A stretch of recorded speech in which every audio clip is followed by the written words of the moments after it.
اس طرح رمضان کے آخری دھاکے کی تاک راتیں تمام راتوں سے افضل ہیں، اس طرح ذی الحجہ کے دن تمام دنوں سے افضل ہیں، پورے سال کے سب سے بہترین ایام ہیں۔ ان دنوں کی فضیلت کا مقابلہ پورے سال کا کوئی دن نہیں کر سکتا۔ حضرات گرامی قدر، ان دنوں کے اندر تسبیح کرنا، تحلیل کرنا، تکبیر کہنا، تحمید کرنا، یہ ہم سب کی ذمہ داری بنتی ہے، اور ہمیں ان ایام کے اندر اللہ کی زیادہ سے زیادہ قربت حاصل کرنے کی کوشش کرنی چاہیے۔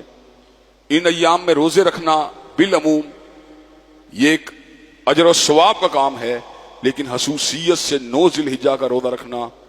اس سے اللہ تبارک و تعالی گزشتہ ایک سال کے گناہ اور آئندہ ایک برس کے گناہوں کو معاف کر دیتا ہے۔ 9 ذی الحجہ ہمیں چاند کے لحاظ سے کرنی چاہیے، اس لیے کہ اب ہمیں اس بات کا پتہ ہے حج سعودی عرب میں ہو رہا ہے سیٹلائٹ کے ذریعے،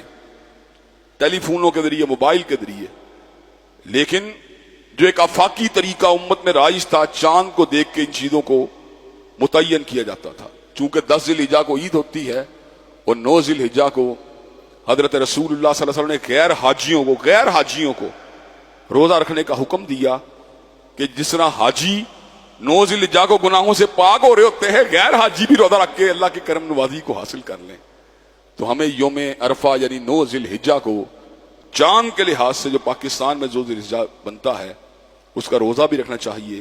اور اس دن یہ دعا کثرت سے کرنی چاہیے، لا الہ الا اللہ وحدہ لا شریک لہ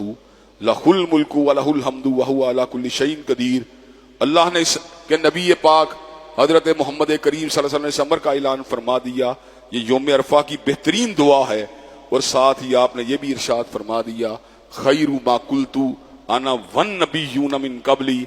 کہ مجھ سے پیش جتنے بھی انبیاء آئے وہ یہ وظیفہ اور یہ ذکر کرتے رہے۔ یہ انبیاء علیہ السلام کا ذکر ہے، حضرت رسول اللہ کا ذکر ہے، لا الہ الا اللہ وحدہ لا شریک لہ لہ الملک ولہ الحمد وہو علی کل شیء قدیر۔ اگر آپ 100 مرتبہ اس کو ہر روز صبح کہیں تو شام تک شیطان آپ کا بال بھی بیکا نہیں کر سکتا۔ بہت ہی بڑا فضیلت والا وظیفہ ہے، یہ وظیفہ بھی آپ نے اللہ کے فضل و کرم سے 9 ذی الحجہ کو خصوصیت کے ساتھ کرنا ہے، اور عام دنوں کے اندر سبحان اللہ والحمد للہ ولا الہ الا اللہ واللہ اکبر ولا حول ولا قوت الا باللہ، اس کا ورد کرنا ہے۔ اللہ ہمیں ایام ذی الحجہ سے صحیح طور پر مستفید ہونے کی توفیق دے۔